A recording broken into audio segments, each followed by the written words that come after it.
Good afternoon. Good afternoon, miss. Good afternoon, miss. Good afternoon, miss. Afternoon. Good afternoon, miss. Good afternoon, miss.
Teacher pin ചെയ്തിട്ടില്ലേ? കാണുന്നില്ല. കാണാൻ പറ്റുന്നില്ലേ?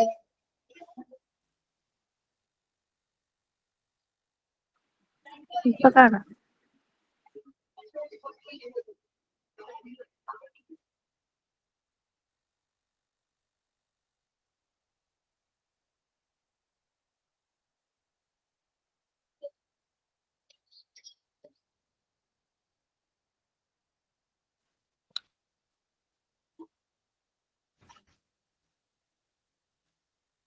കഴിച്ചു എല്ലാവരും?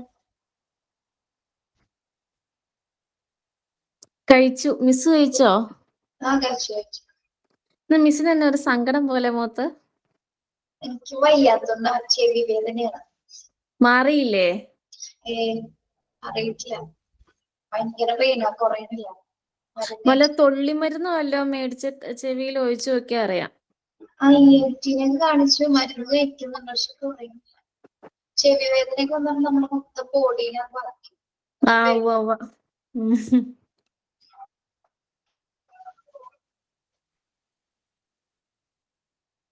അതാണ്. പിന്നെ മൊത്തത്തിൽ എന്തൊക്കെയോ വയ്യായിണ്ട്, ടെൻഷനുണ്ട്. എന്താ ടെൻഷൻ? മാരേജിന്റെ ആണോ? കല്യാണം ഇനി അറിയിച്ച. അത് കുഴപ്പമില്ല മിസ്സേ. അത് മിസ്സിന് ഇങ്ങനെ അമ്പലത്തിലൊക്കെ പോകുന്ന ആളല്ലേ? ഞാൻ ക്രിസ്ത്യൻ ആണ്. നല്ലപോലെ പള്ളിയിൽ പോയിട്ട് ഇങ്ങനെ അമ്പലത്തിൽ എവിടെയെങ്കിലും പോയിട്ടൊക്കെ പ്രാർത്ഥിച്ചാൽ മതി. ചിലപ്പോ ഇങ്ങനെയൊക്കെ ഉള്ള സമയത്ത് എന്തെങ്കിലുമൊക്കെ വരുവേ. ചെവിവേദന, പല്ലുവേദന, അത് ഇതൊക്കെ ഉണ്ടാവും. അപ്പൊ ഈ ചിലവര് പറയൂലോ, കണ്ണ് കിട്ടുമെന്നൊക്കെ പറയൂലോ. ചിലപ്പോ അതിന്റെ ഒക്കെ ആകും. പിന്നെ ഒരാളെ നന്നാവണം മറ്റൊരാൾക്ക് കാണാൻ പറ്റില്ലല്ലോ. രക്ഷപ്പെടുന്നതും കാണാൻ പറ്റത്തില്ല. നമ്മുടെ കുടുംബത്തിലുള്ളവർ തന്നെ ഉണ്ടാവും. അപ്പോ ഇങ്ങനെയൊക്കെ ചെയ്തും പറക്കിയും നടക്കുക. ശരിയാണ്. ചിലപ്പോ കൊറേ സ്റ്റുഡൻസ് ഒക്കെ ഉണ്ടല്ലോ, ആദ്യം കണ്ണ് കെട്ടിയിട്ടുണ്ടാവും. അങ്ങനൊന്നുമില്ല.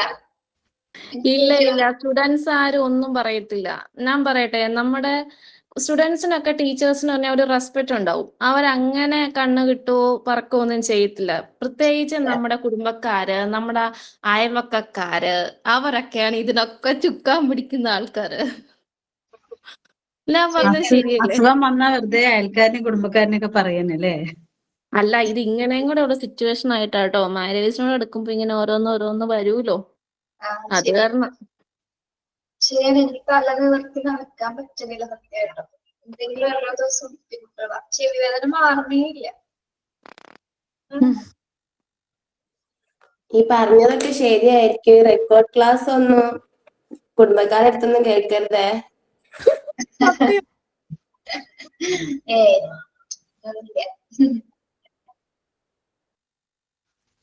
പ്രയർ സ്റ്റാർട്ട് ചെയ്യല്ലേ?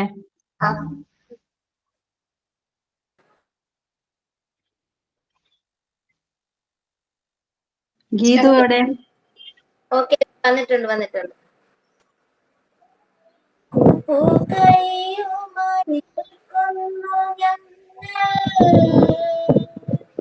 ഈ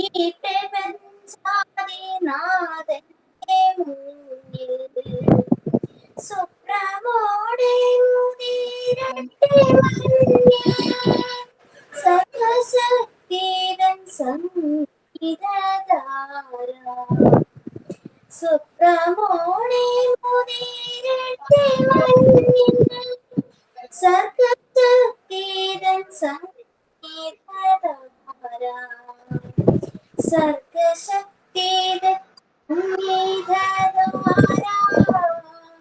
സർഗശക്തിതൻ സംഗീതധാര സർഗശക്തിതൻ സംഗീതധാര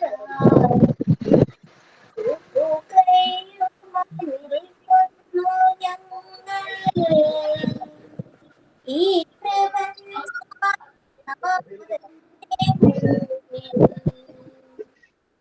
thank you.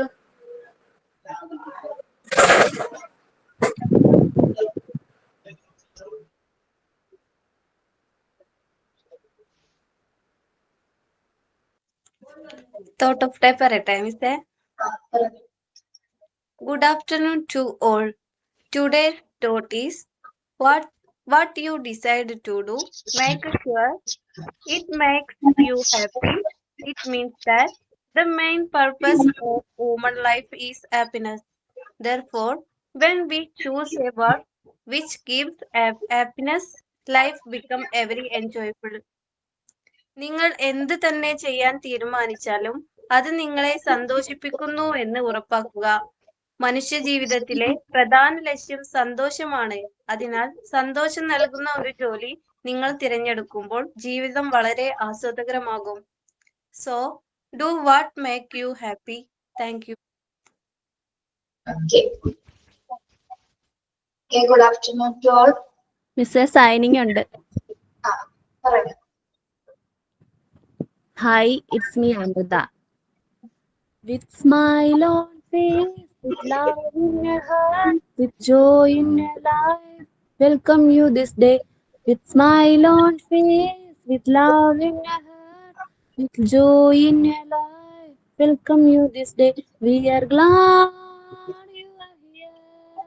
We are glad you are come.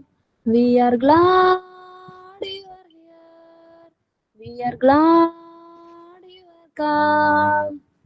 1, 2, 3, let's give a cheer. 1, 2, 3, let's give a cheer. Hearty welcome, happy welcome, cheerful welcome, great welcome, joyous welcome, gracious welcome, lovely welcome, warm welcome. Good afternoon all. Everyone, welcome to today's online class. Thank you. Okay, thank you.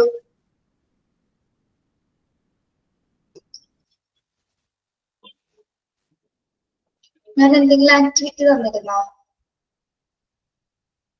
ഇല്ല, തന്നിട്ടില്ല.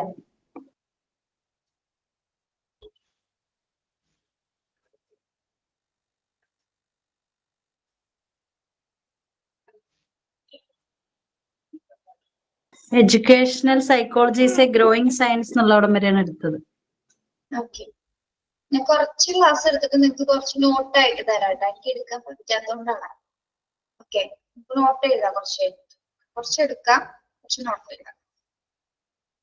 Okay, notes ഇവരോട് അയച്ചു തരാൻ പറഞ്ഞിരുന്നു. ചിലപ്പോൾ അത് pending ആവും. അപ്പൊ തന്നെ പറഞ്ഞു തരാണ്. നിങ്ങൾ അത് നോട്ട് ചെയ്തെടുക്കാം കേട്ടോ.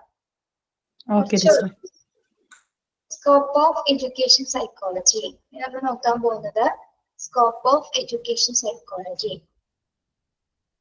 As we saw above, the subject matter of education psychology revolves around the 5 key factors of the education process. Education psychology എന്ന് പറഞ്ഞാൽ എന്താണ്?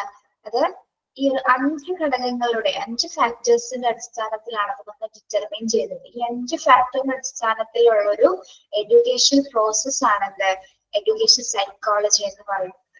ഓക്കെ, അപ്പൊ ഈ 5 ഫാക്ടേഴ്സും ഒഴിച്ചുകൂടാനാവാത്ത ഘടകങ്ങൾ തന്നെയാണ്. ഓക്കെ, അപ്പൊ എന്തൊക്കെ ഫാക്ടേഴ്സ് ആണ് എഡ്യൂക്കേഷൻ സൈക്കോളജിയുടെ പ്രധാനപ്പെട്ട ഫാക്ടേഴ്സ് അല്ലെങ്കിൽ സ്കോപ്പിൽ വരുന്നത് എന്തൊക്കെയാണ്? The learner, the teacher, the learning process, the learning experience, the learning environment. Learner എന്ന് പറഞ്ഞാൽ ആരാണ്? ലേണർ. പഠിതാവ്. പഠിതാവ്. യെസ്, പഠിതാവ് അല്ലേ? അപ്പൊ അതിന്റെ സ്കോപ്പ് എന്ന് പറഞ്ഞാൽ എന്താണ്? ലേണർ. ആദ്യം കുട്ടിയെ നമ്മൾ അറിയാന്നല്ലേ? നമ്മൾ എന്താ പഠിച്ചത്? കുട്ടിയെ എങ്ങനെ പഠിപ്പിക്കണം, ആ കുട്ടി എന്താണെന്ന് അവന്റെ ബാക്ക്ഗ്രൗണ്ട് അറിഞ്ഞ് കുഞ്ഞിന്റെ എബിലിറ്റീസും സ്കിൽസും അറിഞ്ഞിട്ട് വേണം ആ കുഞ്ഞിനെ നമ്മള് പഠിക്കാനായിട്ട്, അല്ലെങ്കിൽ പഠിക്കാതെ നമ്മൾ പഠിപ്പിക്കാനായിട്ട്. ഫസ്റ്റ് പഠിച്ചത് തന്നെയല്ലേ അത് ലേണറിനെ മനസ്സിലാക്കുക എന്നാണ് നമ്മൾ ആദ്യത്തെ ക്ലാസ്സുകളിൽ പഠിച്ചത്. ഓർക്കുന്നുണ്ടാവും. അതെ. Okay. The child. Then the teacher. The teacher. ടീച്ചറിന്റെ സ്കോപ്പ് എന്താണ്? ടീച്ചറിന് വേണ്ടിയിട്ടാണ് അറിവ് പകർന്നു കൊടുക്കാൻ. Yes, to facilitate the learner അല്ലേ? കുട്ടികൾക്ക് അറിവ് പകർന്നു കൊടുക്കുന്നതിനാണ് എന്താ? ടീച്ചർ അല്ലെ? അവർക്കുള്ള ടീച്ചിങ് മെത്തേഡ്സും കാര്യങ്ങളൊക്കെ ആ ഒരു ക്ലാസ് റൂം അന്തരീക്ഷത്തിൽ അവര് പ്രൊവൈഡ് ചെയ്യുന്നു. കുട്ടിയെ സപ്പോർട്ടീവ് ആയിട്ടുള്ളൊരു കുട്ടിയെ മുന്നോട്ട് നയിക്കുന്നതിനുള്ള ഒരു ഹെൽപ്പിംഗ് ഹാൻഡ് ആണ് എന്താ ഓരോ ടീച്ചേഴ്സ് എന്ന് പറയുന്നത്. Okay. Then the learning process. The learning process എന്താണ്? The learning process. പഠന പ്രക്രിയ. എങ്ങനെയായിരിക്കും പഠന പ്രക്രിയ? സാങ്കേതിക വിദ്യകളൊക്കെ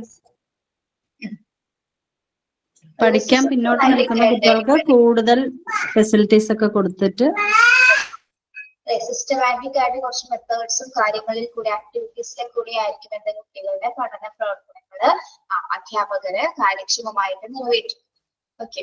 അപ്പൊ നല്ലൊരു അധ്യാപികയ്ക്ക് മാത്രമേ നല്ലൊരു ലേണിംഗ് പ്രോസസ്സ് ഉണ്ടാക്കിയെടുക്കാൻ, ലേണിംഗ് മെത്തേഡ്സുകൾ പ്രൊവൈഡ് ചെയ്യാനായിട്ട് സാധിക്കുകയുള്ളൂ. ഇനി the learning experiences. എന്താണ് the learning experiences? ഒരു കാര്യം കൂടി ലേണിംഗ് പ്രോസസ്സിലൂടെയാണ് കുട്ടികൾ എന്തൊക്കെ രൂപപ്പെടുന്നത്? അവരുടെ ബിഹേവിയർ രൂപപ്പെടുന്നത് ആ ഒരു പഠന പ്രക്രിയയിലൂടെയാണ് അല്ലെ? നല്ലൊരു എന്താണ് സ്റ്റഡി ഹാബിറ്റ്സ് ഒക്കെ കുട്ടികൾ ഉണ്ടാക്കിയെടുക്കുന്നത് ഏതൊരു സമയത്താണ്? നല്ലൊരു ലേണിംഗ് പ്രോസസ്സിലൂടെ കടന്നു പോകുമ്പോൾ മാത്രമാണ് കുട്ടികളില് നല്ലൊരു സ്റ്റഡി ഹാബിറ്റ്സുകൾ, അതർ ബിഹേവിയർ ഹാബിറ്റ്സുകളൊക്കെ നല്ല രീതിയിലുള്ള സ്വഭാവങ്ങളൊക്കെ രൂപീകൃതമാകുന്നത്. Okay. Then the learning experience. The learning experience. ആശയങ്ങൾ, പഠനാനുഭവങ്ങൾ. പഠനാനുഭവങ്ങൾ അല്ലെ? ഓക്കെ. എന്തെല്ലാം പഠനാനുഭവങ്ങളിലൂടെയാണ് ഒരു കുട്ടി കടന്നു പോകുന്നത്? ഒരു ആക്ടിവിറ്റീസിലൂടെ ടീച്ചേഴ്സ് കൊടുക്കുന്നു.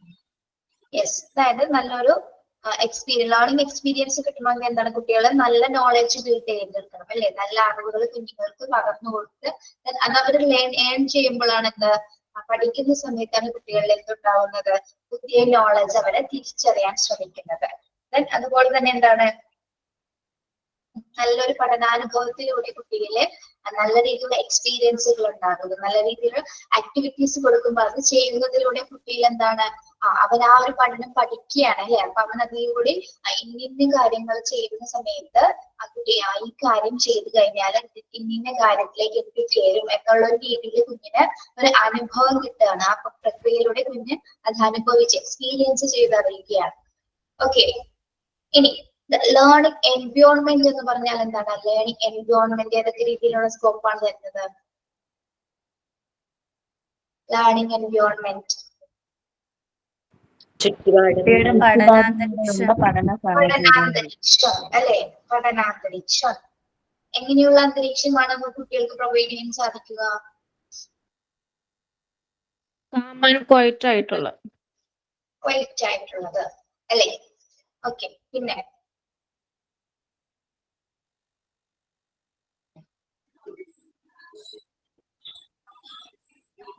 ഫുഡ് എൻവയോൺമെന്റ് പ്രൊവൈഡ് ചെയ്യുക അല്ലെ? നല്ല രീതിയിലെ പഠന ഫെസിലിറ്റീസുകൾ അല്ലെ? പഠിക്കാനുള്ള പുസ്തകങ്ങള് മറ്റും അത് ഫെസിലിറ്റീസിൽ ക്ലാസ് റൂം ക്ലൈമറ്റിന്റെ ക്ലാസ് റൂം ക്ലൈമറ്റുകള് നല്ല രീതിയിൽ കൊടുക്കുക. അതുപോലെ തന്നെ അവർക്ക് ഗ്രൂപ്പ് ആയിട്ടുള്ള ആക്ടിവിറ്റീസുകള് അവരുടെ ഇൻഡിവിജ്വൽ ആയിട്ടുള്ള കാര്യങ്ങൾ ഡെവലപ്പ് ചെയ്യാനുള്ള ആക്ടിവിറ്റീസ് കൊടുത്ത് നല്ലൊരു പഠനാന്തരീക്ഷം കുട്ടികളിൽ ഉണ്ടാക്കിയെടുക്കുക. ഓക്കെ. അപ്പൊ അതൊക്കെയാണ് ഈ 5 ഫാക്ടേഴ്സ് ആണ് എഡ്യൂക്കേഷൻ സൈക്കോളജിയുടെ മെയിൻ സ്കോപ്പ് എന്ന് പറയുന്നത്, അതിന്റെ വ്യാപ്തി എന്ന് പറയുന്നത്. ആരൊക്കെയാണ് അപ്പോ മെയിൻ ഫാക്ടേഴ്സ് എന്ന് പറയുന്നത്? The learner, the teacher, The learning Teacher. process. learning process, the learning experience, the learning environment. The learning environment. Okay. Yes. ഇത് നമ്മൾ മുമ്പ് പഠിച്ച അതേ പോയിന്റ്സ് തന്നെയല്ലേ? അതെ.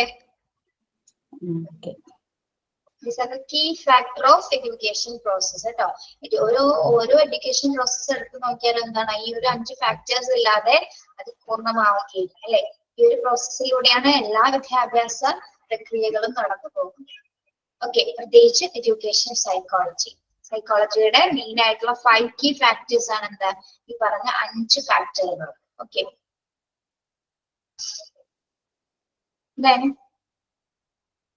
ഇനി എന്തൊക്കെ ലിമിറ്റേഷൻസ് ആണ് എഡ്യൂക്കേഷൻ സൈക്കോളജിക്ക് ഉള്ളത്, അല്ലെങ്കിൽ എന്തെല്ലാം പരിമിതികളാണ് എഡ്യൂക്കേഷൻ സൈക്കോളജിക്ക് ഉള്ളത്? What are the limitations of education psychology? ഇതിൽ നോക്കാതെ നിങ്ങൾക്ക് അറിയാവുന്ന രീതിയിൽ ഒന്ന് പറഞ്ഞേ. നിങ്ങൾക്ക് എന്തെങ്കിലും അറിയാമോ? അങ്ങനെ എന്തെങ്കിലും ലിമിറ്റേഷൻസ് ഉണ്ടോ education psychologic?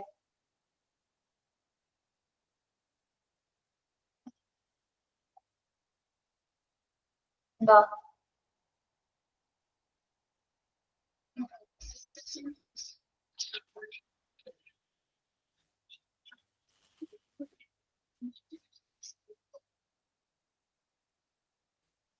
Okay. The energetic and powerful nature of human behavior set a number of limitations to the application of psychology to solve educational problems. എന്താണ്?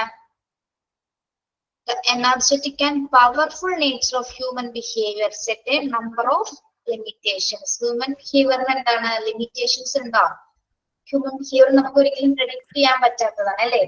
അതിന് ചില പരിമിതികളുണ്ട്. നമുക്ക് ഒരാളുടെ സ്വഭാവം കൃത്യമായിട്ട് നമുക്ക് പ്രവചിക്കാനായിട്ട് സാധിക്കില്ല അല്ലെ. അപ്പോ എന്താണ്, അപ്പൊ അത് കുറച്ച് പരിമിതികളിൽ കൂടെയാണ് അപ്പൊ എന്താ ആ ഒരു ബിഹേവിയർ പ്രോസസ്സ് കടന്നു പോകുന്നത്. ആപ്ലിക്കേഷൻ ഓഫ് സൈക്കോളജി, ഓരോ ആളുടെ ബിഹേവിയറിലാണ് നമ്മൾ ആ എഡ്യൂക്കേഷൻ പ്രോസസ്സിൽ അപ്ലൈ ചെയ്യുന്നത് അല്ലെ. ഓരോ കുട്ടിയുടെയും ബിഹേവിയർ അല്ലെ അധ്യാപകന്റെ ബിഹേവിയർ ആണ് എന്താ ആ എഡ്യൂക്കേഷൻ സൈക്കോളജിയിൽ നമ്മൾ അപ്ലൈ ചെയ്യുന്നത്. അപ്പൊ ഓരോരുത്തരും വ്യത്യസ്തരാണെന്ന് നമ്മൾ പഠിച്ചിട്ടുണ്ട് അല്ലെ. എല്ലാവരും ഇൻഡിവിജ്വലി ഡിഫറൻസ് ഉള്ളവരാണ്. അപ്പൊ അങ്ങനെ നോക്കുന്ന സമയത്ത് എന്താണ് അതിന് കുറച്ച് പരിമിതികളുണ്ട്. എഡ്യൂക്കേഷൻ വിദ്യാഭ്യാസ മനഃശാസ്ത്രത്തിന് കുറച്ച് പരിമിതികൾ ഉണ്ടെന്നാണ് ഇവിടെ പഠന വിധേയമാക്കുന്നത്. എന്തെല്ലാം ലിമിറ്റേഷൻസ് ആണ്, എന്തെല്ലാം പരിമിതികളാണ് വിദ്യാഭ്യാസ മനഃശാസ്ത്രത്തിനുള്ളത് നമുക്ക് നോക്കാം. ഓക്കെ, ദീസ് ലിമിറ്റേഷൻസ് ആർ എന്തൊക്കെയാണ്? Limitation due to Nature of educational psychology. എന്തായിരിക്കും നമ്മൾ പറയുന്നത്? Limitation due to nature of education psychology. നമ്മൾ നേച്ചർ ഓഫ് എഡ്യൂക്കേഷൻ സൈക്കോളജി പഠിച്ചതാണ്, ഓർക്കുന്നുണ്ടോ? നേച്ചർ പഠിച്ചത് ഓർക്കുന്നുണ്ടോ? എഡ്യൂക്കേഷൻ സൈക്കോളജിന്റെ നേച്ചർ പഠിച്ചു. അതിൽ 5 ഫാക്ടേഴ്സ് ആണ് നമ്മൾ പഠിച്ചത്. 5 കീ ഫാക്ടേഴ്സിനെ കുറിച്ച് പഠിച്ചു. അതിന്റെ നേച്ചർ എന്ന് പറഞ്ഞാല് 5 കീ ഫാക്ടർ ആണ്. ഈ 5 കീ ഫാക്ടർ എന്ന് ആരൊക്കെയായിരുന്നു? The learner, the teacher, learning experience, learning process, learning environment. Okay, അതാണ് അതിന്റെ നേച്ചർ എന്ന് പറയുന്നത്. അപ്പൊ ഈ 5 കാര്യങ്ങളിലും എന്താണ് എന്തെങ്കിലും തരത്തിലുള്ള വേരിയേഷൻസുകൾ ഉണ്ടായിരിക്കും അല്ലെ. ഇപ്പൊ ലേണറിന്റെ കാര്യത്തിലോ അല്ലെങ്കിൽ ടീച്ചറിന്റെ കാര്യത്തിൽ, ലേണിംഗ് പ്രോസസ്സിന്റെ കാര്യത്തിൽ അല്ലെ, നമുക്കതെല്ലാരും ഫുൾഫിൽ ചെയ്യുന്ന ഒരു കാര്യമാണെന്ന് നമുക്ക് പറയാൻ പറ്റില്ല അല്ലെ. എല്ലാ പ്രക്രിയക്കും അതിൻ്റെതായിട്ടുള്ള എന്താണ് മോശവശങ്ങൾ ഉണ്ടായിരിക്കാം അല്ലെ, എന്തെങ്കിലും നെഗറ്റീവ്സ് കാര്യങ്ങൾ ഉണ്ടായിരിക്കാം. അപ്പൊ എല്ലാവരും നമുക്കത് ഫുൾഫിൽ അതിന്റെ നേച്ചർ, വിദ്യാഭ്യാസ മനഃശാസ്ത്രത്തിന്റെ നേച്ചർ നമുക്ക് എന്താണ് ഫുൾഫിൽ ചെയ്യാനോ പ്രഡിക്റ്റ് ചെയ്ത് പറയാനോ ഒന്നും നമുക്ക് സാധിക്കില്ല അല്ലെ. അത് ഡേ ബൈ ഡേ നടക്കുന്ന ഒരു പ്രോസസ്സാണ്. അതിനെ നമുക്ക് പ്രത്യേകമായിട്ട് നിർവചിച്ചു വെക്കാനോ അല്ലെങ്കിൽ എന്താണ് പ്രവചിച്ചു വെക്കാനൊന്നും സാധിക്കില്ല. അപ്പൊ ആ ഒരു കാര്യത്തിൽ അതിന്റെ നേച്ചറിന്റെ ഭാഗത്ത് എന്താണ് കുറച്ച് പരിമിതികൾ ഉണ്ടെന്നാണ് ഇവിടെ പറയപ്പെടുന്നത്. ഓക്കെ, നിങ്ങൾ അത്രയും മനസ്സിലാക്കിയാൽ മതി. Okay, limitation due to nature of education psychology. വിദ്യാഭ്യാസ മനഃശാസ്ത്രത്തിന്റെ നേച്ചറിന് കുറച്ച് പരിമിതികൾ ഉണ്ടെന്നാണ് പറയുന്നത്. അത് ഈ 5 ഫാക്ടേഴ്സിലും വരുന്ന കാര്യമാണ്. ഈ 5 കാര്യങ്ങളിലും എന്താണ് കുറച്ച് ലിമിറ്റേഷൻസ് ഉണ്ടാകും എന്നാണ് അവിടെ പറയുന്നത്. ഓക്കെ, ഇപ്പൊ നമുക്ക് ലേണിംഗ് എൻവയോൺമെന്റ് നല്ല രീതിയിൽ എല്ലാ ഫെസിലിറ്റീസും കൊടുക്കണമെന്ന് സാധിക്കുന്നതായിരിക്കില്ല അല്ലെ. സ്കൂൾ ക്ലാസ് ക്ലൈമറ്റ് എല്ലാ രീതിയിലും ഫെസിലിറ്റേറ്റ് ചെയ്യാൻ ചിലപ്പോൾ സാധിച്ചെന്ന് വരില്ല. അതുപോലെ തന്നെ എന്താണ് ലേണിംഗ് എക്സ്പീരിയൻസിൽ ചിലപ്പോൾ എന്തെങ്കിലും പോരായ്മകൾ വന്നെന്നിരിക്കാം. അല്ലെങ്കിൽ ലേണിംഗ് പ്രോസസ്സിൽ ഏതെങ്കിലും മെത്തേഡ്സ് ഉപയോഗിക്കുന്ന സമയത്ത് ചിലപ്പോൾ അത് എന്താണ് കൃത്യമായിട്ട് നിർവഹിക്കണമെന്നൊന്നും നമുക്കത് സാധിക്കില്ല. ക്ലാസ് റൂം അന്തരീക്ഷം എങ്ങനെയായിരിക്കും എന്ന് നമുക്ക് അൺപ്രഡിക്റ്റബിൾ ആണ് അല്ലെ. ക്ലാസ് എടുക്കുന്ന സമയത്ത് ഒരു കുട്ടി ചിലപ്പോൾ മോശമായ ബിഹേവിയർ കാണിക്കുകയോ അല്ലെങ്കിൽ എന്താണ് ആ ഒരു ക്ലാസ് അപ്പൊ തന്നെ എന്താണ് ഭയങ്കരമായിട്ട് സ്റ്റോപ്പ് ആവും. ഓക്കെ, മനസ്സിലാവുന്നുണ്ടോ പറയുന്നത്?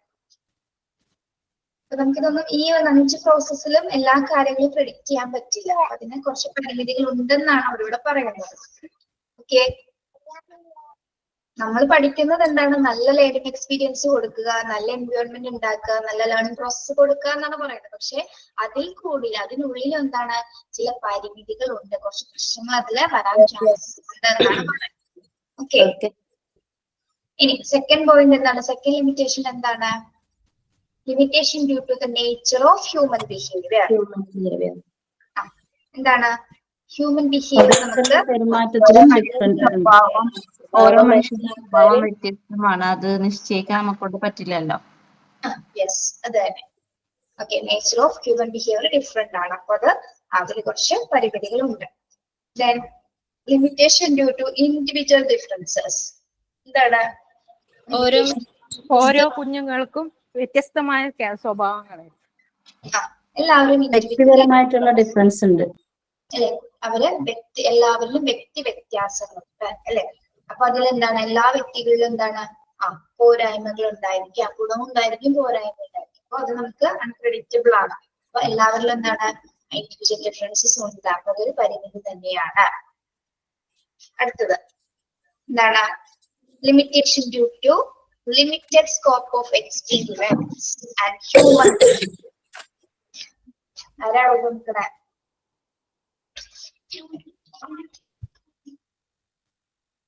ആരാണ് ചുമച്ചതാരാണ്? സോറി മാം, എനിക്ക് ചെറുപ്പായിട്ടുണ്ട്. Limitation due to limited scope of experiments on human being. എന്താണ് എക്സ്പീരിമെന്റ്സ് ഓഫ് മനുഷ്യരിൽ പരീക്ഷണങ്ങൾ നടത്താൻ കുറച്ച് പരിമിതികളുണ്ട്. യെസ്, മനുഷ്യരില് ഹ്യൂമൻ ബിഹേവിയേഴ്സില് എന്താണ് ഹ്യൂമൻ ബീയില് പരീക്ഷണങ്ങളും നടത്താൻ കുറച്ച് പരിമിതികൾ ഉണ്ടെന്നാണ് പറയുന്നത് അല്ലെ. അതിന്റെ വ്യാപ്തിയൊക്കെ അളന്നെടുക്കാനായിട്ട് കുറച്ച് ലിമിറ്റേഷൻസ് ഉണ്ട്. പ്രത്യേകിച്ച് ഹ്യൂമൻ ബിഹേവിയർ നമുക്ക് അളക്കാൻ സാധിക്കില്ല അല്ലെ. ബിഹേവിയർ നമുക്ക് അളക്കാനായിട്ട് സാധിക്കാൻ പറ്റാത്തതും തന്നെയാണ്. അപ്പൊ എന്താണ് അപ്പൊ അത് അളക്കുന്ന കാര്യത്തിൽ അത് പരീക്ഷണം ചെയ്യുന്നതിൽ എന്താണ് കുറച്ച് പരിമിതികൾ ഉണ്ടെന്നാണ് പറയപ്പെടുന്നത്. ഇനി limitation due to the gap between theory and practice. എന്താണ് due to the gap between theory and practice എന്ന് പറഞ്ഞാൽ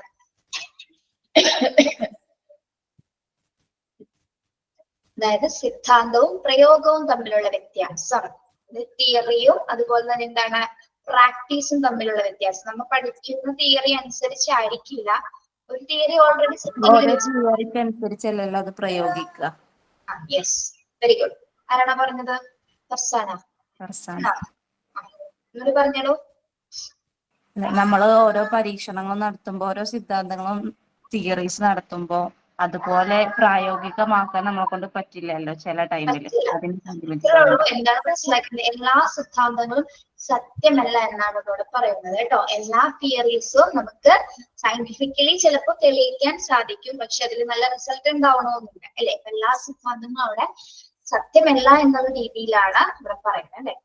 The gap between theory and practice, അതായത് സിദ്ധാന്തവും പ്രയോഗവും തമ്മിലുള്ള പരിമിതികൾ ഉണ്ടായിരിക്കുമ്പോ ആ തിയറീസിലും സത്യമായിട്ടുള്ള കാര്യങ്ങൾ ഉണ്ടാകണം. അത് വെച്ച് നോക്കുമ്പോ എന്താണ് ബിസിനസ് സൈക്കോളജിയുടെ ഒരു ലിമിറ്റേഷൻ, പരിമിതി തന്നെയാണ്.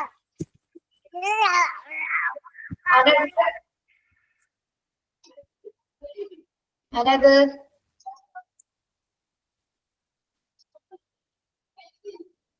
ഇൻട്രസ്റ്റ് മ്യൂട്ട് ചെയ്യണേ. Okay. These are the different limitations of education psychology. ഇത് ഞങ്ങൾ എത്ര ഇമ്പോർട്ടന്റ് കൊടുത്ത് പഠിക്കണമെന്നില്ല, എക്സാമിന് അങ്ങനെ ചോദിച്ചത് കണ്ടിട്ടില്ല കേട്ടോ. ഓക്കെ, എന്നാലും ഉറങ്ങിയിരിക്കുക. ഇനി എത്ര പോയിന്റ് ഉണ്ട്? 5 പോയിന്റ്സ്, 5 ലിമിറ്റേഷൻസ് പഠിച്ചു വെക്കുക കേട്ടോ. ഏതൊക്കെയാണ് ഒരാളൊന്ന് വായിച്ചേ? എഡ്യൂക്കേഷൻ സൈക്കോളജി ലിമിറ്റേഷൻസ് ഒരാൾ വായിച്ചേ. Limitation to the nature of educational psychology. Limitations due to the nature of human behavior. Limitation due to the individual difference. Limitations due to limited scope of experiment of human being. Limitation due to the gap between theory and practice. Okay, yes. ഇനി yes,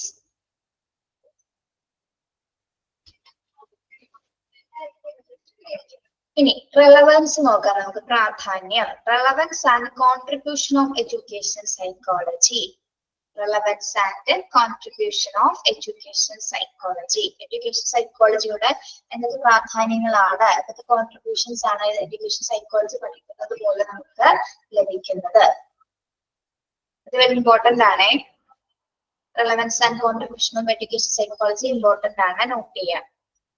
okay, a systematic knowledge of education psychology will be useful for the teacher in the following ways. Systematic knowledge of education psychology. Education psychology പറഞ്ഞാൽ എന്താണ്? ആ systematic നോളജിനെ നമ്മൾ acquire ചെയ്യുന്ന കുറച്ച് കാര്യങ്ങളാണ് അല്ലെ. അത് എത്രത്തോളമാണ് യൂസ്ഫുൾ ആവുന്നത്, അധ്യാപകർക്ക് എത്രത്തോളമാണ് അത് യൂസ്ഫുൾ ആവുന്നത്. ഓക്കെ, എഡ്യൂക്കേഷൻ സൈക്കോളജി പഠിക്കുന്നത് ആരാണ് ശരിക്കും? ആർക്ക് വേണ്ടിയാണ് എഡ്യൂക്കേഷൻ സൈക്കോളജി?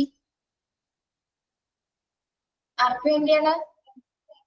ടീച്ചർ ഡൗട്ട് ടീച്ചേഴ്സിന് അധ്യാപകർക്ക് വേണ്ടിയിട്ടാണ് നമ്മൾ വിദ്യാഭ്യാസ മനഃശാസ്ത്രം പഠിക്കുന്നത് അല്ലെ. എഡ്യൂക്കേഷൻ സൈക്കോളജി കുട്ടികളെ മനസ്സിലാക്കാൻ വേണ്ടിട്ടില്ലേ? എഡ്യൂക്കേഷൻ സൈക്കോളജി പഠിച്ചാൽ മാത്രമേ നമുക്ക് അധ്യാപികയായി തീരാനായിട്ട് സാധിക്കുകയുള്ളൂ. ഓക്കെ, അപ്പൊ എന്തൊക്കെ യൂസ്ഫുൾ ആയിട്ടുള്ള കാര്യങ്ങളാണ് അതിൽ നിന്നും എഡ്യൂക്കേഷൻ സൈക്കോളജിയിലൂടെ നമുക്ക് കിട്ടുന്നതെന്ന് നോക്കാം. എന്താണ്? To understand the learner. Education psychology പഠിക്കുന്നതിലൂടെ നമുക്ക് എന്ത് കിട്ടുന്നു? To understand the learner. പഠിതാവിനെ മനസ്സിലാക്കാനായിട്ട് സാധിക്കുന്നു അല്ലെ. പഠിതാവിനെ മനസ്സിലാക്കാൻ സാധിക്കുന്നു. To capture the individual difference.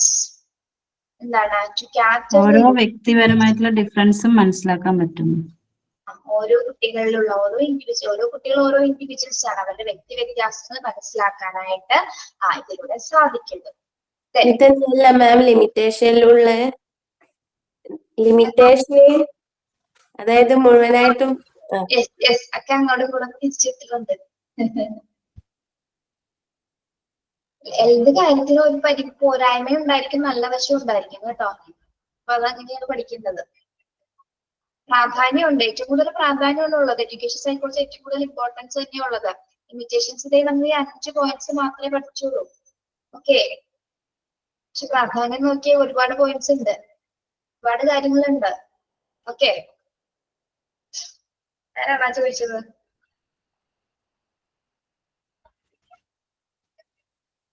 പോയാ? ചോദിച്ചാൽ പോയി. ഞാൻ തന്നെയാണ്. Okay, to capture the individual differences. എന്താണ്? ഇതിലൂടെ നമുക്ക് ഇൻഡിവിജ്വൽ ഡിഫറൻസസ് മനസ്സിലാക്കാൻ സാധിക്കും. To understand the learning process. To understand the learning പഠന പ്രക്രിയയെ കുറിച്ച് മനസ്സിലാക്കാൻ പറ്റും. പഠന പ്രക്രിയയെ കുറിച്ചിട്ട് മനസ്സിലാക്കാൻ സാധിക്കുന്നു. To understand the effective method of teaching.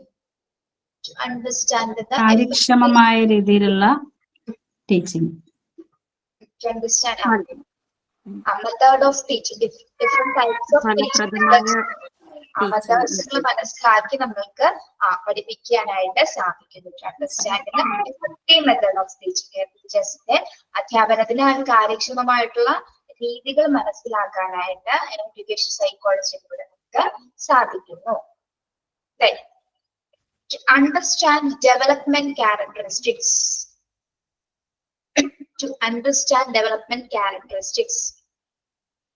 സ്വഭാവത്തിന്റെ ഡെവലപ്മെന്റ് ആണോ ഉദ്ദേശിച്ചത്? യെസ്, ടു അണ്ടർസ്റ്റാൻഡ് വികസന സവിശേഷതകൾ മനസ്സിലാക്കാൻ സാധിക്കും അല്ലെ. ഒരു കുട്ടിയിൽ ഉണ്ടാകുന്ന ഡെവലപ്മെന്റ്സ്, ആ ഇൻഡിവിജ്വലിൽ ഉണ്ടാകുന്ന ഡെവലപ്മെന്റ്സ്, അതിന്റെ ബിഹേവിയറൽ ആയിട്ടുള്ള ക്യാരക്ടറിസ്റ്റിക്സ് മനസ്സിലാക്കാനായിട്ട് നമ്മളത് ഹെൽപ്പ് ചെയ്യുന്നു. To enable teachers for curriculum development.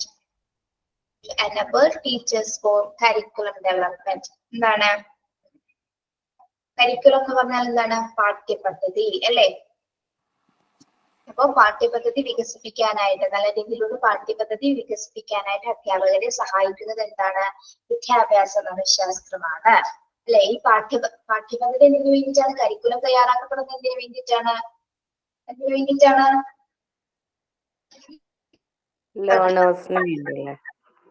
Hello, അധ്യാപകർക്ക് വേണ്ടിയിട്ടല്ലേ? അധ്യാപകർക്ക് വേണ്ടിയാണോ പാഠ്യപദ്ധതി? പാഠ്യപദ്ധതി സ്റ്റുഡന്റിന് വേണ്ടിയിട്ടല്ലേ? സ്റ്റുഡൻസിന്. അപ്പൊ പാഠ്യപദ്ധതി തയ്യാറാക്കുന്ന കുട്ടികളെ എങ്ങനെ പഠിപ്പിക്കണം അല്ലെ? അതുമായി ബന്ധപ്പെട്ടുള്ള കാര്യങ്ങൾ, അവരുടെ പഠന പ്രവർത്തനങ്ങൾ എല്ലാം ഉൾപ്പെടുന്ന ഒരു പദ്ധതിയാണ് എന്ത്? കരിക്കുലം ഫ്രെയിംവർക്ക് അല്ലെ?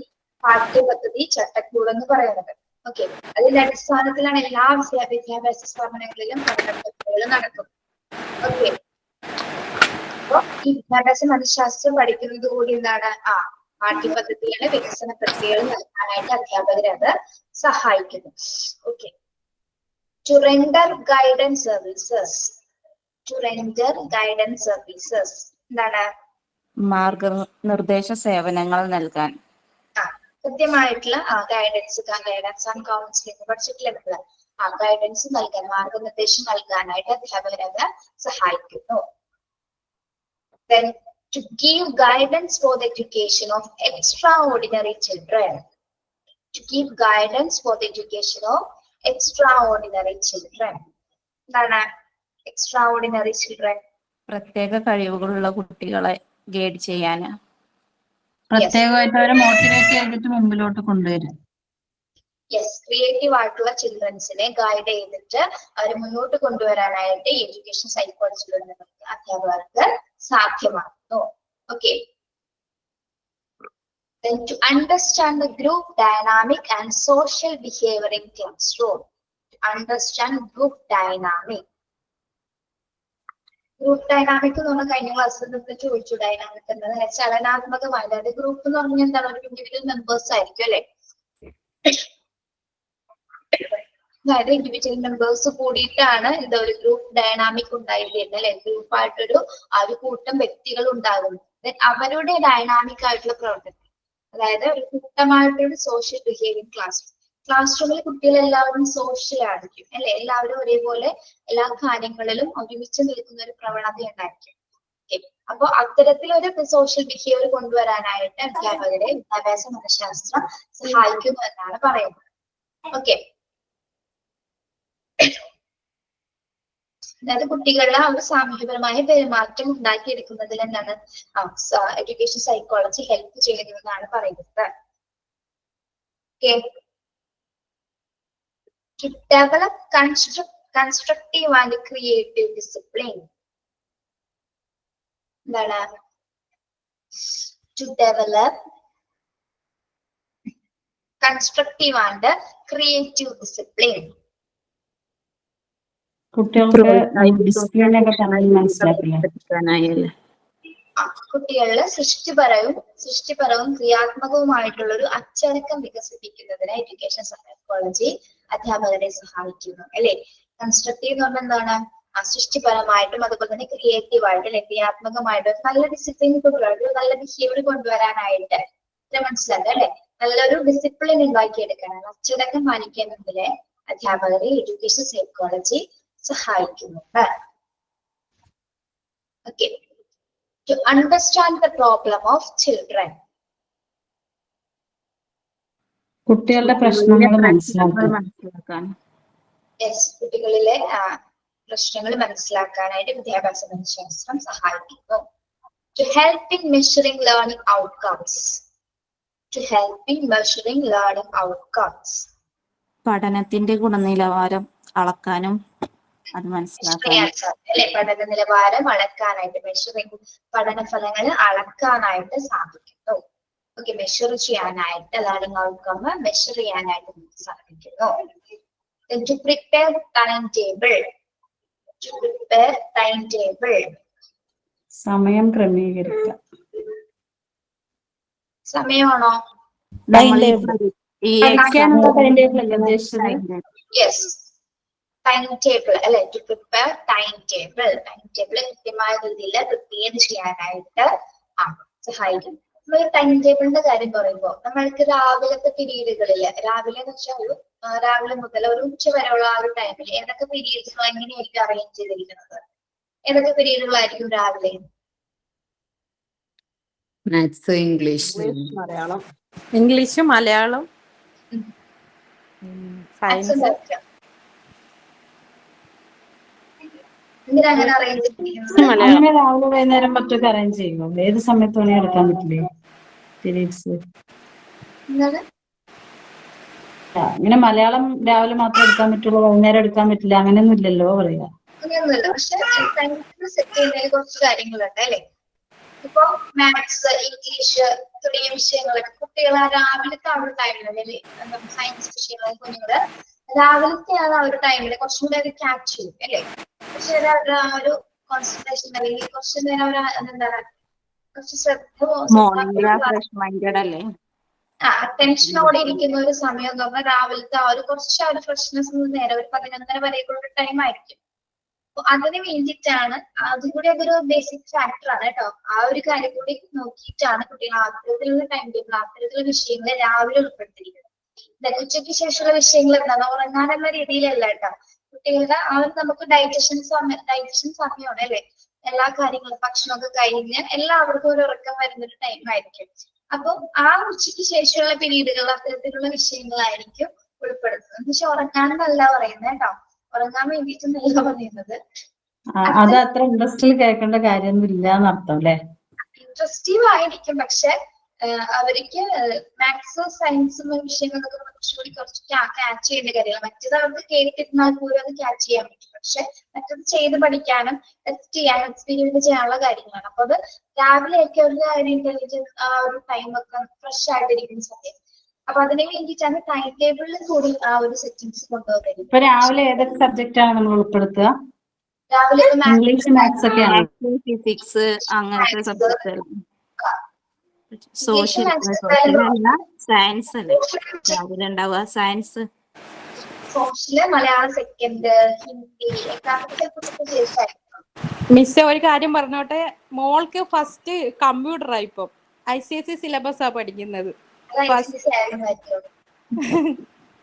ഫസ്റ്റ് ഇപ്പൊ നമ്മളൊക്കെ കമ്പ്യൂട്ടർ യുഗമല്ലേ, അതുകൊണ്ടായിരിക്കാം. സയൻസ് ഒക്കെ ആയിരുന്നു ഫസ്റ്റ് പീരീഡ്, ഇംഗ്ലീഷ് ലാംഗ്വേജ് ഒക്കെ ലാസ്റ്റിലേക്ക് വരും. ഇനി ഫ്യൂച്ചറിൽ മൊത്തം കമ്പ്യൂട്ടറാണ് എല്ലാരും യൂസ് ചെയ്യേണ്ടി വരും, അതുകൊണ്ടാണ്. അതുകൊണ്ടായിരിക്കും കേട്ടോ. അപ്പൊ ടൈം ടേബിൾ സെറ്റ് ചെയ്യുന്നതിൽ എന്താണ് കുറച്ച് ഇമ്പോർട്ടൻസ്, കുറച്ചൊന്നല്ല, ടൈം ടേബിൾ ആണ് ഏറ്റവും, സ്കൂളിനെ സംബന്ധിച്ചിടത്തോളം ടൈം ടേബിൾ സെറ്റ് ചെയ്യുന്ന ടൈം ടേബിൾ സെറ്റ് ചെയ്യുന്നതാണ് ഏറ്റവും വലിയ പാടും. നമ്മൾ വിചാരിക്കണമെന്ന് അത്ര എളുപ്പമല്ല. ഇങ്ങനെ കൊടുത്താൽ മതി എന്നല്ല, പക്ഷെ അത് അറേഞ്ച് ചെയ്യാൻ ഒരുപാട് ബുദ്ധിമുട്ടുകളുണ്ട്. നിങ്ങൾ പഠിക്കും, നിങ്ങൾ അധ്യാപകരായിട്ട് സ്കൂളിൽ ചെല്ലുന്ന സമയത്ത് പഠിക്കും, വർക്ക് ചെയ്തവർക്കാണ് അറിയാൻ പറ്റുള്ളൂ. Okay. To prepare textbooks and instructional materials. To prepare textbook and instructional materials. എന്താണ്? പഠനത്തിന് ആവശ്യമുള്ള സാധനങ്ങളും ടെക്സ്റ്റ് ബുക്കുകളൊക്കെ പ്രിപ്പയർ ചെയ്യുന്നത് ആരാണ്? അധ്യാപകരാണ് അല്ലെ. To prepare textbook and instructional materials. പാഠപുസ്തകങ്ങളും മറ്റ് സാമഗ്രികളെല്ലാം തന്നെ എന്താണ് പ്രിപ്പയർ ചെയ്യുന്ന അധ്യാപകരാണ്. അപ്പൊ അത് പ്രിപ്പയർ ചെയ്യുന്നതിന് വിദ്യാഭ്യാസ മനഃശാസ്ത്രത്തിന്റെ അതിൽ കൊടുത്തിരിക്കുന്ന കാര്യങ്ങൾ അനുസരിച്ചിട്ടായിരിക്കും ടെക്സ്റ്റ് ബുക്സുകളൊക്കെ തയ്യാറാക്കപ്പെടുന്നത്. ഓക്കെ, ടെക്സ്റ്റ് ബുക്കുകളും മറ്റ് ഇൻസ്ട്രക്ഷൻ മെറ്റീരിയൽസ്, മറ്റ് മാർഗനിർദ്ദേശന സാമഗ്രികളൊക്കെ തയ്യാറാക്കപ്പെടുന്നത് എന്താണ് ഈ ഒരു എഡ്യൂക്കേഷൻ സൈക്കോളജിയുടെ അടിസ്ഥാനത്തിലായിരിക്കും. ഓക്കെ, നമ്മള് ടെക്സ്റ്റ് ബുക്ക് ഇപ്പൊ ടെക്സ്റ്റ് ബുക്ക് ഡിസൈൻ ചെയ്യുമ്പോൾ ടെക്സ്റ്റ് ബുക്ക് കണ്ടിട്ടുള്ളതല്ല എല്ലാവരും. ഓക്കെ, ഇപ്പോഴത്തെ ടെക്സ്റ്റ് ബുക്കുകളുടെ ഒക്കെ പ്രത്യേകത എന്താണ് ഈ ഒരു കാലഘട്ടത്തില്? പിക്ചറൈസേഷൻ ആയിരിക്കും. ചെറിയ കുട്ടികളുടെ ആണോ ടീച്ചർ ഉദ്ദേശിച്ചത്? കുഞ്ഞു കുട്ടികളുടെ 4-4 ക്ലാസ് കൂടുതൽ പിക്ചേഴ്സിന് പ്രാക്ടിക്കൽ ആയിട്ടുള്ള കാര്യങ്ങളായിരിക്കും. യെസ്, വെരി ഗുഡ് അല്ലെ. പ്രാക്ടിക്കൽ അവർക്ക് ചെയ്ത് പഠിക്കാനുള്ളതായിരിക്കും അല്ലെ. അവര് അവരുടെ ബുദ്ധി വികസിക്കുന്ന തരത്തിൽ അവരെ കൊണ്ട് ചെയ്യാൻ പറ്റുന്ന തരത്തിലുള്ള ആക്ടിവിറ്റി ഓറിയന്റഡ് ആയിരിക്കും എന്റെ ടെക്സ്റ്റ് ബുക്കുകൾ എന്ന് പറയുന്നത്. പിക്ചറൈസേഷൻ ഉണ്ടായിരിക്കും, കളർഫുൾ ആയിരിക്കും അല്ലെ, നല്ല ഭംഗിയുള്ള പിക്ചറുകളായിരിക്കും ആ പുസ്തകത്തിൽ ടെക്സ്റ്റ് ബുക്കുകൾ അവർ ഉൾപ്പെടുത്തിയിട്ടുണ്ടായിരിക്കും. ഓക്കെ, അതെന്തിനു വേണ്ടിയിട്ടാണ്? കുട്ടികളുടെ ഒരു അറ്റൻഷൻ കിട്ടുന്നതിനും അത് മാത്രമല്ല പിന്നെന്താണ് ആക്ടിവിറ്റീസിൽ ചെയ്യാൻ വേണ്ടിയിട്ട് കുട്ടികളെ സന്നദ്ധരാക്കുന്നതിനും വേണ്ടിയിട്ടാണ് അത്തരത്തിൽ ടെക്സ്റ്റ് ബുക്കുകളുടെ നല്ല ഭംഗിയായിട്ട് തയ്യാറാക്കപ്പെട്ടിരിക്കുന്നത്. Okay, to select appropriate co-curricular activities. To select appropriate co-curricular activities. എന്താണ് co-curricular activities? പാഠ്യേതര പ്രവർത്തനങ്ങൾ. കുട്ടികളുടെ കഴിവുകളൊക്കെ വികസിപ്പിക്കാനും അനുയോജ്യമായ പ്രവർത്തനങ്ങൾ ടീച്ചേഴ്സ് കുട്ടികൾക്ക് കൊടുക്കുക. Yes, very good. അനുയോജ്യമായിട്ടുള്ള എന്താണ് പാഠ്യപദ്ധതി പ്രവർത്തനങ്ങൾ കുട്ടികൾക്ക് കൊടുക്കുക. സെലക്ട് അപ്രോപ്രിയറ്റ് അത് ചിലപ്പോൾ ടെക്സ്റ്റ് ബുക്കിൽ ഉൾപ്പെടുത്തിയിട്ടുണ്ടായിരിക്കാം അല്ലെ. ടെക്സ്റ്റ് ബുക്കിൽ കുറച്ച് ആക്ടിവിറ്റീസിൽ കൊടുക്കുക. അതല്ലാതെ ടീച്ചർ അധ്യാപകര് ക്ലാസ് റൂമുകളിലും അല്ലാതെ തന്നെ ടെക്സ്റ്റ് ബുക്കിൽ അല്ലാത്ത ആക്ടിവിറ്റീസും എന്താണ് ആ പാഠ്യപദ്ധതിയിൽ ഉൾപ്പെടുത്തിയിട്ടുണ്ടെങ്കിൽ അവരത് ക്ലാസ് റൂമിൽ വെച്ച് തന്നെ കുട്ടികളെ കൊണ്ട് ചെയ്യിപ്പിക്കുകയും ചെയ്യും. ഓക്കെ, അപ്പൊ അത് നല്ല രീതിയിൽ നല്ല തെരഞ്ഞെടുത്ത രീതിയിലുള്ള സെലക്റ്റഡ് ആയിട്ടുള്ള ആക്ടിവിറ്റീസുകളായിരിക്കണം കുട്ടികൾക്ക് കൊടുക്കേണ്ടത്. Okay, to know about himself. എന്താണ് എഡ്യൂക്കേഷൻ സൈക്കോളജി പഠിക്കുന്നതിലൂടെ നമുക്ക് എന്താണ് കിട്ടുന്നത്? പിന്നെ ഒരു കാര്യം നമുക്ക് സ്വയം അറിയാൻ കഴിയും കുറെ കാര്യങ്ങൾ അറിയാനായിട്ട് സാധിക്കുന്നത് അല്ലേ. നമ്മൾ ഇത്തരം കാര്യങ്ങൾ പഠിക്കുന്നതിലൂടെ നമ്മളിൽ തന്നെ ഒരുപാട് ബിഹേവിയർ ചേഞ്ചസ് ഉണ്ടാകും.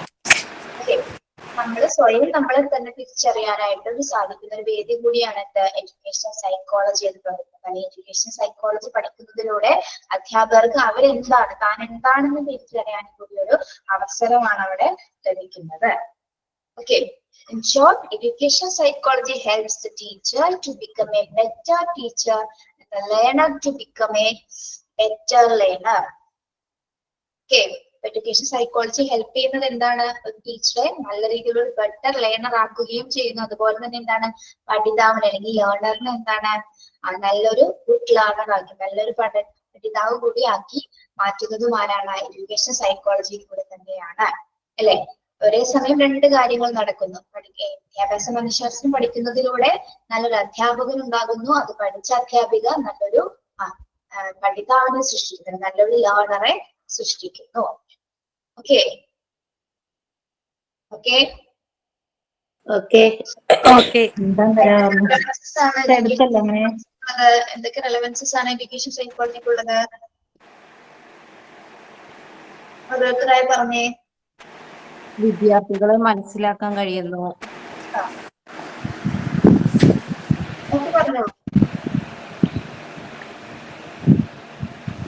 വ്യക്തിപരമായിട്ടുള്ള വ്യത്യാസം മനസ്സിലാക്കാൻ പറ്റുന്നു.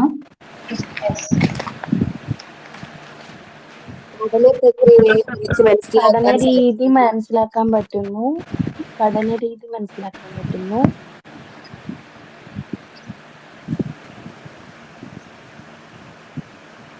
ടീച്ചിങ്ങിന്റെ മാർഗനിർദ്ദേശങ്ങൾ നൽകാൻ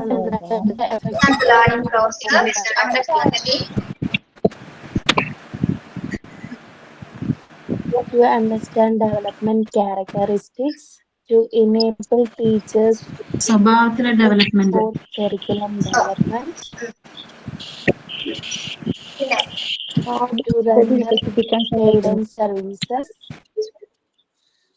to render guidance service, to give guidance for the education of extraordinary children, to understand the group dynamic and social behavior in classroom. Okay. To develop constructive and creative discipline, to understand problem of children, to help in measuring learning outcomes, to prepare timetable, to prepare textbook and instructional materials, to select appropriate co-curricular activities, and to know about himself. Okay, മനസ്സിലായോ? Clear ആണോ? Relevance മനസ്സിലായി.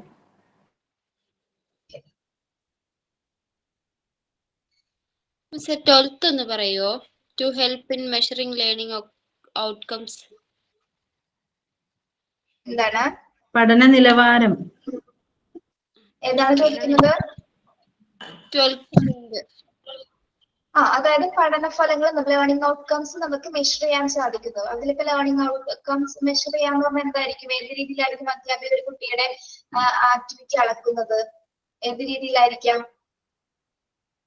Exam conduct ചെയ്യുന്നു അല്ലെ? Exam മറ്റ് experiments ഇതിലൂടെയൊക്കെയാണ് കുട്ടിയുടെ ആ learning outcome അളക്കുന്നത് അല്ലെങ്കിൽ മെഷർ ചെയ്യപ്പെടുന്നത്. Okay. Okay, Miss, to know about himself എന്ന് പറയുന്നത് എന്താ? അധ്യാപകരെ തന്നെ തിരിച്ചറിയാനായിട്ട് സാധിക്കുന്നു. അവനവനെ തന്നെ തിരിച്ചറിയാനായിട്ട് സ്വയം തിരിച്ചറിയാൻ സാധിക്കുന്നു. അവരവരുടെ സെൽഫ് തിരിച്ചറിയാനായിട്ട് വിദ്യാഭ്യാസ മനഃശാസ്ത്രം അധ്യാപകരെ സഹായിക്കുന്നു. അതെങ്ങനെയാണ് നമ്മൾ ആക്ടിവിറ്റീസ് മെത്തേഡ്സ് ഒക്കെ പഠിക്കുന്നത്? ബിഹേവിയർ സയൻസ് ഒക്കെ ഇതിൽ ഉൾപ്പെടുന്നുണ്ട്. ഈ എഡ്യൂക്കേഷൻ സൈക്കോളജിയിലെ ബിഹേവിയർ സയൻസ് പറയുന്നുണ്ട്, ഓരോ ഗ്രോത്ത് ഡെവലപ്മെന്റ് എല്ലാ കാര്യങ്ങളും നമ്മൾ പഠിക്കുന്നു. അപ്പൊ നമ്മളും അതിൻ്റെയോടൊപ്പം എന്താണ്, നമ്മളും വളരെയാണ്. നമ്മൾ ഈ കാര്യങ്ങൾ അറിയുന്നതനുസരിച്ച് നമുക്ക് നമ്മളെ തന്നെ തിരിച്ചറിയാൻ കൂടി ഒരു അവസരം ഒരുക്കുകയാണത് വിദ്യാഭ്യാസ മനഃശാസ്ത്രത്തിലൂടെ കേട്ടോ. ഓക്കെ. യെസ്.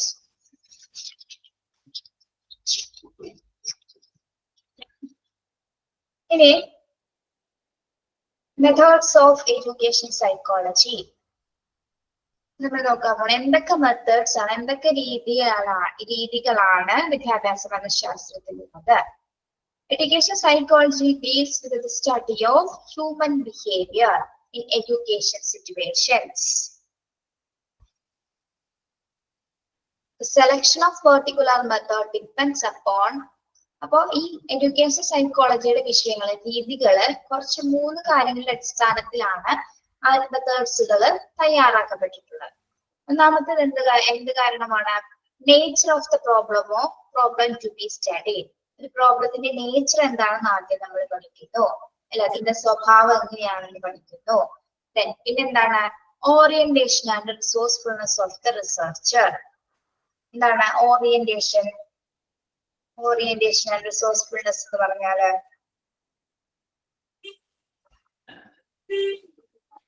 എത്തരത്തിലൊരു റിസോഴ്സ് അല്ലെ, എത്തരത്തിലുള്ള വിഭവങ്ങൾ ആ ഒരു റിസർച്ച് ചെയ്യുന്നതിനായിട്ട് നമുക്ക് എന്തെല്ലാം വിഭവങ്ങൾ ലഭ്യമാകുന്നു എന്നതിനെ കുറിച്ചുള്ള ഒരു പഠനം ഉണ്ടായിരിക്കും. പിന്നെന്താണ്? എന്താ മിസ്സേ പറഞ്ഞത്? ഓറിയന്റേഷൻ എന്താണ്? ഓറിയന്റേഷൻ റിസോഴ്സ്ഫുൾനെസ് എന്ന് പറഞ്ഞാൽ എന്താണ്? വിഭവങ്ങൾ. ഒരാൾക്ക് റിസർച്ച് ചെയ്യണമെങ്കിൽ ആൾക്ക് എന്തുണ്ടായിരിക്കണം അല്ലെ? അതിന് കൃത്യമായ ഒരു ഓറിയന്റേഷൻ എന്ന് വെച്ചാൽ എന്താ? നിർദ്ദേശങ്ങൾ അല്ലെ, അതെങ്ങനെ എക്സ്പെരിമെന്റ് ചെയ്യണമെന്ന് ആൾക്ക് നിർദ്ദേശം ഉണ്ടായിരിക്കണം, അതിനെക്കുറിച്ച് അവയർനെസ് ഉണ്ടായിരിക്കണം. അത് മാത്രമല്ല റിസോഴ്സ്ഫുൾ ആയിരിക്കണം. റിസോഴ്സ്ഫുൾ എന്താണ്? ഏത് ഇതിലെ കാര്യത്തിലാണ്, ഏത് റിസോഴ്സിലാണ്, ഏത് വിഭവത്തിലാണ് ആള് റിസർച്ച് ചെയ്യുന്നതിന് അതെന്താണ്, അത് ലഭ്യമായ രീതിയിലാണ് റിസർച്ചർക്ക് ലഭിച്ചാൽ മാത്രമേ ആൾക്ക് എന്ത് ചെയ്യാൻ പറ്റുള്ളൂ? എക്സ്പെരിമെന്റ് ചെയ്യാനായിട്ട് സാധിക്കും, പരീക്ഷിക്കാനായിട്ട് ആൾക്ക് സാധിക്കുകയുള്ളൂ. ഓക്കെ. ഒറ്റ സെന്റൻസിൽ പറഞ്ഞുതരോ? എഴുതാനാണ്, മനസ്സിലായില്ല. നമ്മളിത് എന്താണ് മെത്തേഡ്സ് എന്ന് പഠിക്കാൻ പോകുന്നുണ്ട്. നോക്കിക്കോതെ, ഇവിടെ പോയിന്റ്സ് വരുന്നുണ്ട്, മനസ്സിലാവും. Orientation and resourcefulness of the research. ഇത് മലയാളമാണോ നിങ്ങൾ ചോദിക്കുന്നത്? ഒറ്റ വാക്ക്. അതായത് ഗവേഷകന്റെ ഓറിയന്റേഷനും തന്നെയാണ് വന്നത് കേട്ടോ. ഗവേഷകന്റെ ഓറിയന്റേഷനും വിഭവ സമൃദ്ധിയും. ഗവേഷകന്റെ ഓറിയന്റേഷൻ അവയർനെസ് അല്ലെങ്കിൽ നിർദ്ദേശങ്ങൾ എന്ന രീതിയിലാണ് അവിടെ പറയുന്നത്. ഓറിയന്റേഷനൊക്കെ സ്കൂളില് തുടങ്ങുമ്പോ അക്കാദമിക് ഇയർ സ്റ്റാർട്ട് ആവുമ്പോ തന്നെ സ്കൂളിലൊക്കെ ഓറിയന്റേഷൻ പ്രോഗ്രാം ഉണ്ടാവില്ലേ? ആ അക്കാദമിക് ഇയറിൽ എന്താണ് എടുക്കുന്നത്, ഏതൊക്കെ സിലബസ് ആണ് അവർ ഫോളോ ചെയ്യുന്നത്, ഏത് ടെക്സ്റ്റ് ബുക്ക് ആണ് അവർ ഫോളോ ചെയ്യുന്നത്, ഏതൊക്കെ രീതിയിലാണ് എക്സാം ഉണ്ടാവുക, സിലബസ് എല്ലാത്തിനെയും ഡിസ്കസ് ചെയ്യാനാണ് അവർ ഓറിയന്റേഷൻ പ്രോഗ്രാം എടുക്കുക. ഓറിയന്റേഷൻ ക്ലാസ്സുകൾ കൊടുക്കുന്നത് നമുക്ക് ഒരു അവയർനെസ് കിട്ടാൻ വേണ്ടിയിട്ടാണ്. Yes, very good. ഓക്കെ.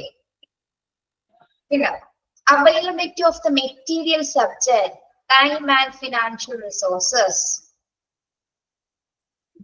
എന്താണ് availability of material subjects, time and financial resources? ഇതൊക്കെ ചെയ്യണമെങ്കിൽ ഓരോ മെത്തേഡ്സ് ആ ഓരോ കാര്യങ്ങൾ ചെയ്യണമെങ്കിൽ നമ്മുടെ കയ്യിൽ എന്തുണ്ടായിരിക്കണം എന്നാണ് പറയുന്നത്? എന്തിന്റെ അവൈലബിലിറ്റി ഉണ്ടായിരിക്കണം? സമയവും അതുപോലെ തന്നെ ഫിനാൻഷ്യൽ റിസോഴ്സസും ഉണ്ടായിരിക്കണം അല്ലേ? മെറ്റീരിയൽ അതായത് സമയവും സാമ്പത്തിക വിഭവങ്ങളുടെ ലഭ്യതയും കൂടി ഉണ്ടെങ്കിൽ മാത്രമേ നമ്മൾക്ക് എന്ത് കാര്യങ്ങളാണെങ്കിലും അത് എക്സ്പെരിമെന്റ് ചെയ്യാനായിട്ട് സാധിക്കുള്ളൂ. ഫിനാൻഷ്യൽ റിസോഴ്സസ് എന്തായാലും എന്താണ് അവൈലബിൾ ആയിരിക്കണം അല്ലേ? നമുക്ക് വെറുതെ പഠന പ്രക്രിയയിൽ മാത്രമാണ് അത് ചെയ്യാനായിട്ടുള്ള എന്തുണ്ടായിരിക്കണം? ഫിനാൻഷ്യലി നമ്മുടെ കയ്യിൽ പണം എന്തായാലും ഉണ്ടായിരിക്കണം അല്ലെ? അതിന്റെ കൂടി ആ ലഭ്യത കൂടി ഉണ്ടെങ്കിൽ മാത്രമേ നമുക്ക് കുട്ടികൾക്കാണെങ്കിലും മറ്റ് എന്താണെങ്കിൽ കൂടി ആക്ടിവിറ്റീസ് കൊടുക്കാനോ അല്ലെങ്കിൽ എന്ത് കാര്യം ചെയ്യിപ്പിക്കാനും കൂടി എന്താണ് ആ ഒരു ഫിനാൻഷ്യൽ റിസോഴ്സസ് അവൈലബിലിറ്റി ഉണ്ടായിരിക്കും. അതുപോലെ തന്നെ എന്താണ് അതുപോലെ തന്നെ സമയവും ഉണ്ടായിരിക്കും. ഓക്കെ. അപ്പൊ മെറ്റീരിയൽ സബ്ജക്ട് എന്ന് പറയുമ്പോൾ എന്താണ് അവിടെ ഉദ്ദേശിക്കുന്നത്?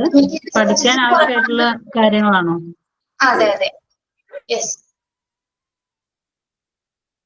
അപ്പൊ ഈ 3 കാര്യങ്ങളുടെ അടിസ്ഥാനത്തിലാണ് എന്ത് എഡ്യൂക്കേഷൻ സൈക്കോളജിയുടെ രീതികൾ വരുന്നത്, അല്ലെങ്കിൽ എഡ്യൂക്കേഷൻ സൈക്കോളജിയുടെ മെത്തേഡ്സുകൾ വരുന്നത്.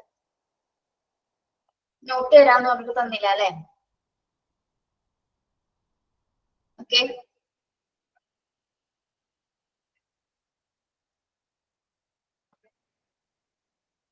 ഈ 3 കാര്യങ്ങൾ ഡിപ്പെൻഡ് ചെയ്തിട്ടാണ് ഓരോ മെത്തേഡ്സും രൂപീകരിച്ചിട്ടുള്ളത്. ഈ 3 കാര്യങ്ങൾ ഡിപ്പെൻഡ് ചെയ്തിട്ടാണ്, അത് ഓരോ കാര്യത്തിന് ഓരോ മെത്തേഡിനും എന്താണ് ഒരു നേച്ചർ ഉണ്ടായിരിക്കും, അത് റിസർച്ച് ചെയ്യുന്നതിന്റെ റിസർച്ച്ഫുൾനെസ് ഉണ്ടായിരിക്കും, പിന്നെ ഫിനാൻഷ്യൽ റിസോഴ്സസുമായി ബന്ധപ്പെട്ടതായിരിക്കും. ഈ 3 കാര്യങ്ങൾ ഉണ്ടെങ്കിൽ കൂടി മാത്രമേ എന്താണ് നമുക്ക് ആ മെത്തേഡ് യൂസ്ഫുൾ ആയിട്ട് ഉപയോഗിക്കാനായിട്ട് സാധിക്കൂ. Okay. These are the methods of educational psychology. വിദ്യാഭ്യാസ മനഃശാസ്ത്രത്തില് ഉപയോഗിക്കുന്ന കുറച്ച് മെത്തേഡ്സുകളുണ്ട്. പ്രധാനമായും 4 മെത്തേഡ്സ് ആണ് നിങ്ങളിവിടെ പഠിക്കാൻ പോകുന്നത്. ഓക്കെ. ഒന്നാമത്തത് ഇൻട്രോസെപ്ഷൻ method, then clinical or case study method, then observation, differential or survey method. 4 methods ആണ് എഡ്യൂക്കേഷൻ സൈക്കോളജിയിൽ യൂസ് ചെയ്യപ്പെടുന്നത്, ഉപയോഗിക്കുന്നത്. Important methods used in educational psychology. എന്തൊക്കെ മെത്തേഡ്സുകളാണ്? ഇൻട്രോസെപ്ഷൻ മെത്തേഡ്. എന്താണ് ഇൻട്രോസെപ്ഷൻ എന്ന് പറഞ്ഞാല്? ആത്മപരിശോധന. കേട്ടിട്ടുണ്ടോ നിങ്ങള്? ആത്മപരിശോധന രീതി. Introspection method. then clinical or case study അല്ല, കേസ് സ്റ്റഡി എന്നാണ് കേട്ടോ. കേസ് എന്നാണ്, CASE എന്നാണ് ഇവിടെ കേട്ടോ. CASE, case study method. Clinical or case study method. Then observation method and survey method or differential method. Survey method എന്ന് പഠിച്ചാൽ മതി.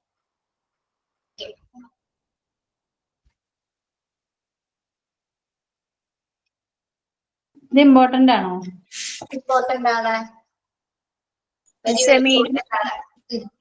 ഈ മെത്തേഡ്സ് കേട്ടോ, ഈ മെത്തേഡ്സ് തുടങ്ങി താഴേക്ക് അങ്ങോട്ട് ഇമ്പോർട്ടന്റ് ആണ്. ഈ 4 മെത്തേഡ്സ് ഇമ്പോർട്ടന്റ് ആണ്. പറഞ്ഞു BCD ABCD എന്താണോ? എയുടെ മീനിങ് പറഞ്ഞു, മീനിങ് അതാ ഉദ്ദേശിച്ചത്. എയുടെ മീനിങ് ആത്മപരിശോധന രീതി. കേസ് സ്റ്റഡി എന്ന് പറഞ്ഞാൽ കേസ് സ്റ്റഡി എന്ന് തന്നെ പറയുന്നത് കേട്ടോ. Clinical method. കേസ് സ്റ്റഡി എന്ന് പറഞ്ഞാൽ ഒരാൾ ആഴത്തിൽ കൂടുതൽ പഠനം നടത്തുന്നതിന് കേസ് സ്റ്റഡി, ഒരു വ്യക്തിയെ മാത്രം കേന്ദ്രീകരിച്ചുകൊണ്ടുള്ള പഠനമാണ് കേസ് സ്റ്റഡി മെത്തേഡ് എന്ന് പറയുന്നത്. ഒബ്സർവേഷൻ എന്താണ്? നിരീക്ഷണം. സർവേ മെത്തേഡ് എന്താണ്? സർവേ ചെയ്ത് നമ്മള് സർവേ ചെയ്യൂലേ, കുറച്ച് ക്വസ്റ്റ്യനെയറും ചെക്ക് ലിസ്റ്റ്, ഒരു ചോദ്യാവലി തയ്യാറാക്കിയിട്ട് കുറച്ച് ചെയ്യുന്ന മെത്തേഡാണ് എന്താ? Survey method. എന്താണ്? എക്സ്പ്ലനേഷൻസ് പഠിക്കുക കേട്ടോ. ഓരോ മെത്തേഡ് എന്താണ് നമ്മൾ എടുത്തെടുത്ത് പഠിക്കുക.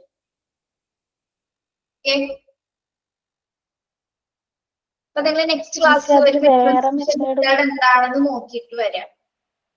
വേറെ മെത്തേഡും കൂടി ഉണ്ടല്ലോ, എക്സ്പെരിമെന്റൽ ഓർ സയന്റിഫിക് മെത്തേഡ്. അതിന്റെ താഴെ എഴുതിയിട്ടുണ്ടല്ലോ. അതതിന്റെ താഴെയാണ് എടുക്കുന്നത്, അത് ഇതിൽ കൊടുത്തിട്ടില്ല. ഇ ഉണ്ട്, ABCDE ഉണ്ട് ഇവിടെ. എക്സ്പെരിമെന്റൽ മെത്തേഡും കൂടി ഉണ്ട്. എക്സ്പെരിമെന്റൽ ആൻഡ് സയന്റിഫിക് മെത്തേഡ് കൂടി ഉണ്ട്. നിങ്ങളുടെ പ്രിന്റിൽ അതുണ്ടോ? ഉണ്ട് മിസ്സേ, പക്ഷെ മോളത്തേല് കൊടുത്തിട്ടില്ല. Experimental or scientific method. അവിടെ ഒന്ന് എഴുതി വെച്ചോളൂ. എക്സ്പെരിമെന്റൽ ഓർ സയന്റിഫിക് മെത്തേഡ് എന്ന് കൂടി എഴുതി വെക്കാം.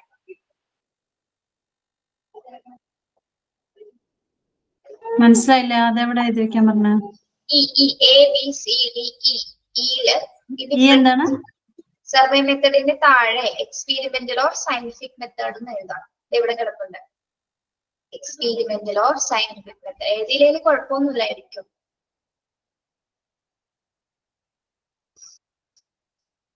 എഴുതിയോ? എഴുതി. നെക്സ്റ്റ് ക്ലാസ്സിൽ ഒരു ഇൻട്രോസെപ്ഷൻ മെത്തേഡ് എന്താണെന്നൊന്ന് വായിച്ചിട്ട് വരും. മനസ്സിലാവുന്ന രീതിയിൽ നിങ്ങൾ അതൊന്നും പറയാൻ നോക്കുക കേട്ടോ. ഓക്കെ ഓക്കെ, ഇന്ന് നിർത്തട്ടെ. ഇന്ന് ഇത്ര മതിയില്ലേ?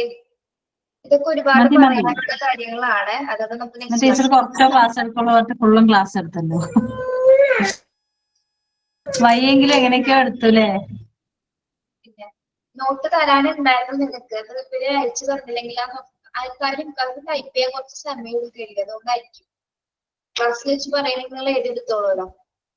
വേറൊന്നുമല്ല, ഈ ടൈപ്സ് ഓഫ് ഒബ്സർവേഷൻ ഓരോന്നും പാർട്ടിസിപ്പന്റ് ഒബ്സർവേഷൻ എന്താണ്, നോൺ പാർട്ടിസിപ്പന്റ് ഒബ്സർവേഷൻ എന്താണ്, അതൊക്കെ കുറച്ച് നോട്ടായിട്ട് ഞാൻ എഴുതിക്കൊണ്ട് വന്നിട്ടുണ്ട്. അതൊന്ന് പറഞ്ഞു തരാനാണ് വിചാരിച്ചത്.